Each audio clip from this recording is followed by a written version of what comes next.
to Bethabara. My name is Keith Roberts, and we'll be doing some blacksmith work a little bit for a few short hours. But let me kind of go over the importance of the blacksmith in a community like this.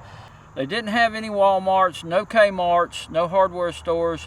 They would end up having to make anything they needed to survive on the frontier. That includes shoeing your horses, working on wagons, making your farm implements, even to making some of the more domestic items that you used in your home. What I have here is kind of some of the domestic stuff. We have a colonial toaster.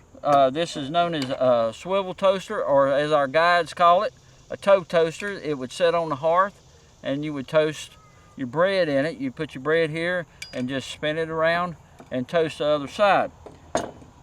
Oil lamp. Linseed oil would be burned with a wick in here. A simple big heavy meat fork for the big deer roast you bring in. A gridiron would be used on the hearth to cook, put pans on and cook. A simple shutter dog to hold your shutters together. A drive-in candle holder. Your candle would fit in here. You had adjustable candle holders where your candle would be burned up and you would screw it up to get more light. A trivet was always good to have around. You could use it to put a pot on the fire, or put an iron on for ironing clothes. The blacksmith made hinges, door pulls, all sorts of domestic items. He would also make, from domestic stuff to outdoor cooking stuff. When it's 90 degrees and you're living in a cabin, you really don't want to heat your house up. So they would do a lot of cooking outside. He'd make pot lifter for your pot. Also a sawtooth trimmer, which would lower your pot down.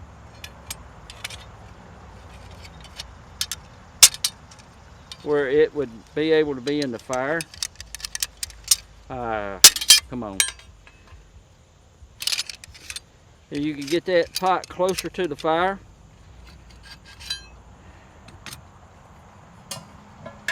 And you could just about have it in the fire, raise it up to where you were going to cook on high heat. All right, most colonials only had like one pot. And to get the most use out of a pot, they would probably set a rack out like this. Take the lid, you have a pot, but say you have bacon and eggs. It's going to be hard to fry bacon and eggs in a pot. So what they would do is they would turn the lid over and they would have a frying pan. There you could fry your bacon and eggs in your frying pan, and one pot does it all. The heart of a blacksmith shop would be the forge. The forge is where your heat is going to be confined and heat your steel or your iron up. Now we're going to use coal to heat today, and the coal we call is green coal. We don't call this green coal because of the color. We call it because it's in its raw form. It has not been cooked. Once we cook it, it turns into coke. And this coke is what's producing the heat to get our steel up to 2,000 degrees. And once this coke burns up, it leaves a little ash called clinkers. And this has to be cleaned out of your forge every now and then, or it stops up the airflow. The airflow is controlled by what's known as bellows. These bellows, think of them as a big lung that is pumping air and blowing into the bottom of your fire to get it hot.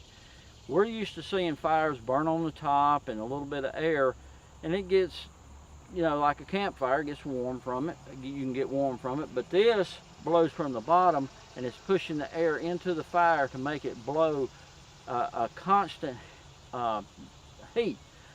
All right, when I pump the handle, watch the yellow ribbon and you'll see the air moving around it. And as I pump it, the air is forced from the bellows through a pipe through the bottom of your fire pot, and it blows. And that's what's, the air is coming up. And our fire will be concentrated in here with the air blowing on it to make it hotter.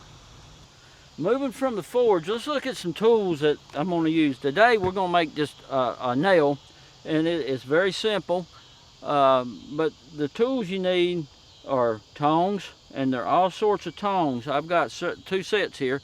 These are the ones we'll be using to hold the steel to make the nail, and these are just to show you that there are different styles for holding different material. You have, of course, the hammer. You have a special tool known as a header, a nail header, and you'll see this used. You have a hardy cutoff tool.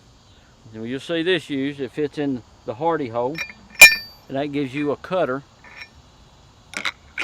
I'm going to use a piece of soapstone to mark the steel so you can understand how we measure it.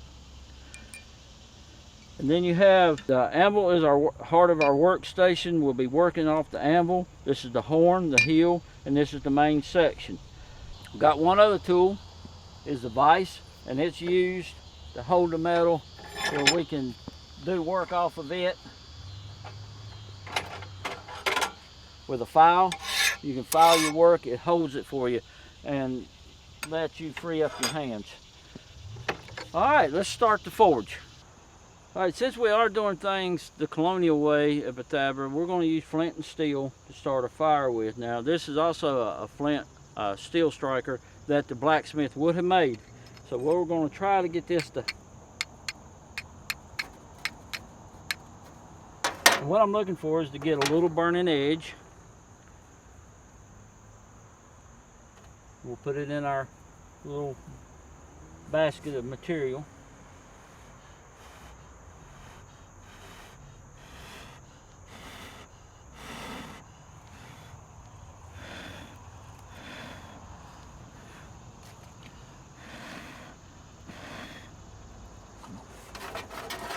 We'll get it going. And then we'll start slowly putting a little air in it to get the fire going. And moving a little coal into it once it gets going.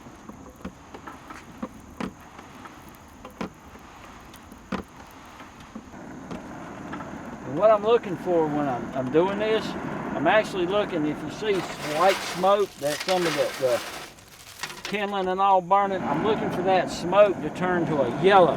When it turns to yellow, that means I'm starting to heat my coal and getting it hot, getting my coal burning.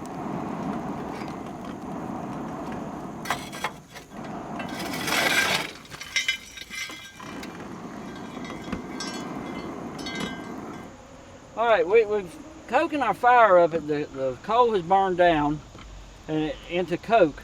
And the coke is the orange glow you see in the bottom here. You've also noticed that we do have still some of the yellowish smoke coming up. That is still green coal being burned off to make our coke. So let's heat a piece of steel up. We're going to heat it up to 2,000 degrees. We don't have a real way of checking the temperature. So what we do, we go by color. And we'll get our piece of little steel here. We're going to start out with a 1/4 inch piece of steel. It's hard. We're going to stick it in our tongs. We're going to put it in the fire. Now, one thing about steel or iron, and it's cold, look at it like being Play-Doh. Play-Doh, you can twist, bend, make all kind of shapes out of it, but once it hardens, it's hardened.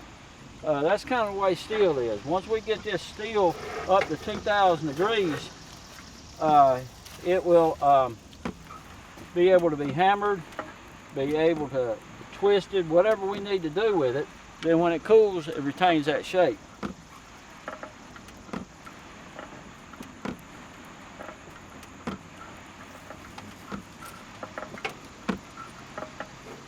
And your first heat is always your longest heat because your steel has to get hot. I'm holding this like, think of your tongs that I'm holding in my hand like a big pair of pliers that are specially made for this.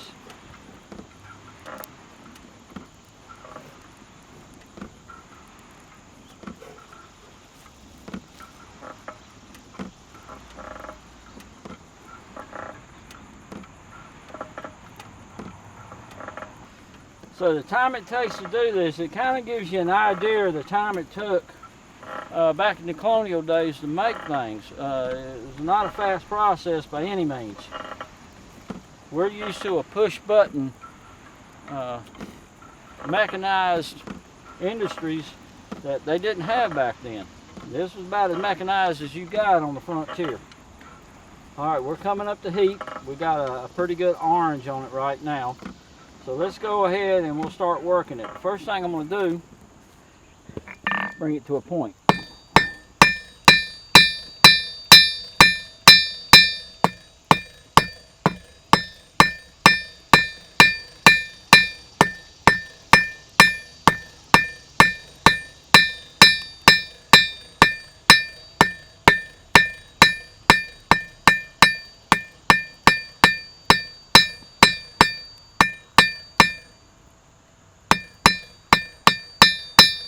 All right, for our first heat, we've already brought it to a point. And this may not look hot right now, but this is actually called black heat. This is where most people get burned because it's still, even though it's lost that color, it's still hot enough to burn the wood. It'll burn you. All right, back in the fire we go. And we'll heat it again. And we'll start working that point out to a long taper. One thing working out in the daylight like this, it kind of makes it hard to see, especially if it's a real sunny day. If you ever seen a lot of old TV shows of blacksmith shops are shown, they're traditionally pretty dark. That was on purpose. That was where you could see the color of the metal easier. All right, coming out.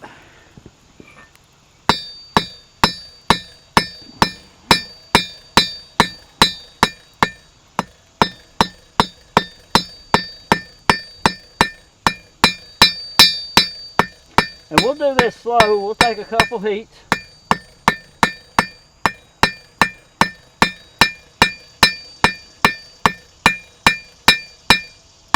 And we'll work this taper down.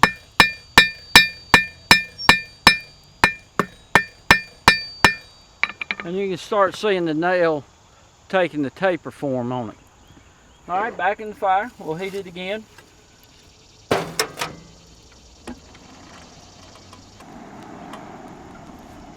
All right, so then we'll measure it out.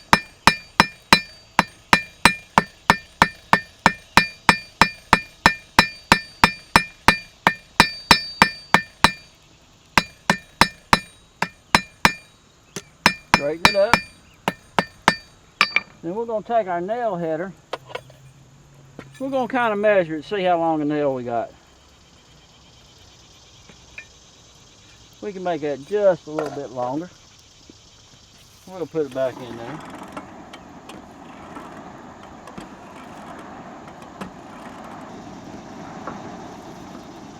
All right, here we go again. One last time.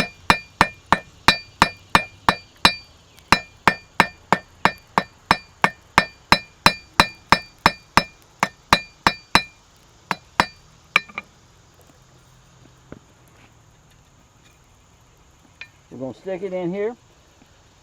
Soapstone, I showed you the soapstone. Here's where we use it. We'll come in here and put a couple marks. You can see that white mark. That's kind of a reference line. Normally I don't do this, but on a demo, it's good so people kind of see what's going on. I'm going to cut it. My ideal thing is to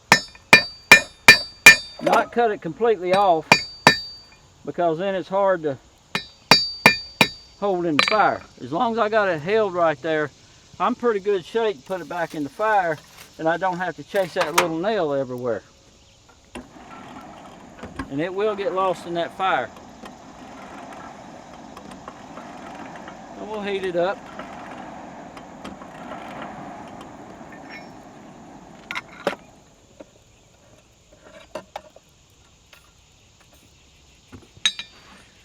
And our next step is going to be to put the head on it.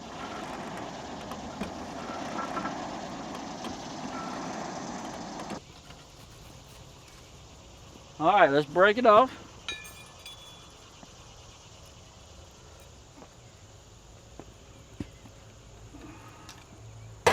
There's my nail. We're going to head it.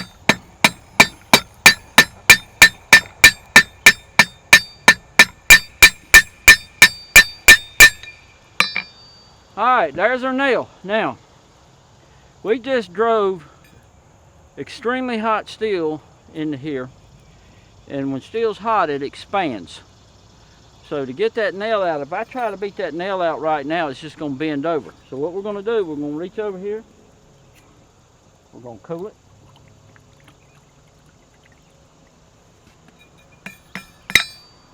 Pop it out, and there's your nail. All right, just to show you how hot a forge can get,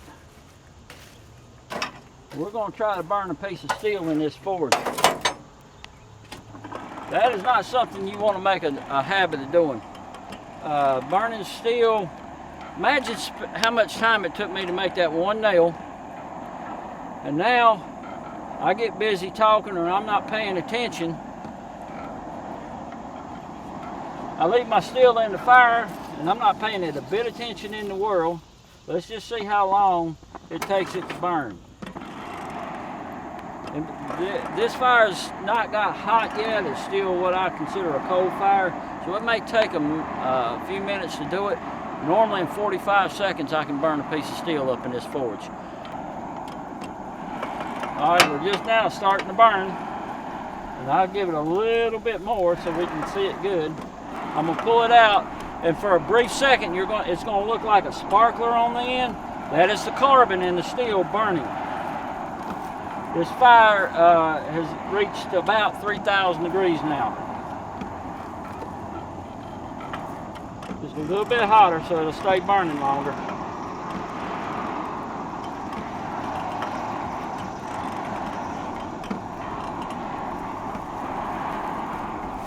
There it is. All right, the carbon in the steel has actually burned and it started melting. This is what your steel looks like when you burn it. This is not a desirable quality in your work whatsoever. All right, common questions that I'm asked. Where did the iron come from?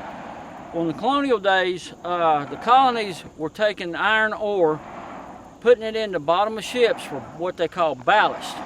They sailed the ships to England, and over in England they processed the iron in the iron bar, shipped it back to America, and we would import it either from Charleston or from Wilmington in this area. About the time of the colonial American Revolution in colonial times, there were starting to be more ironworks in North America or in the colonies, and our closest one is going to be Franklin County, Virginia, Washington Iron Works, and it started in 1776. Notice the name, Washington. Another question I'm often asked is, where do blacksmiths get their name? Well, you look at my hands and I'm nice and dirty, black, and if I wipe my face, you get blacksmith face. But getting dirty is not where we got our name from, even though that's a good answer and a common answer. Blacksmiths got their name from the metal they worked, iron, black iron. It was black, so therefore they got blacksmiths. Just like you have goldsmiths and silversmiths, you have blacksmiths.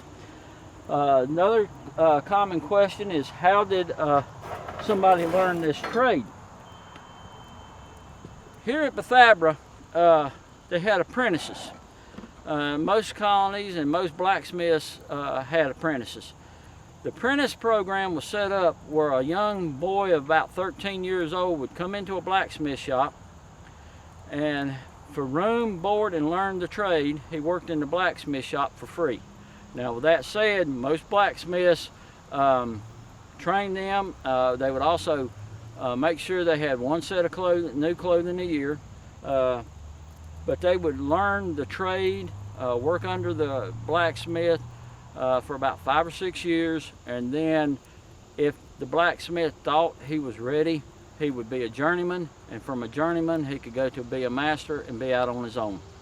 So that's kind of a trade school with no money to change hands, just room and board and free work, or free labor.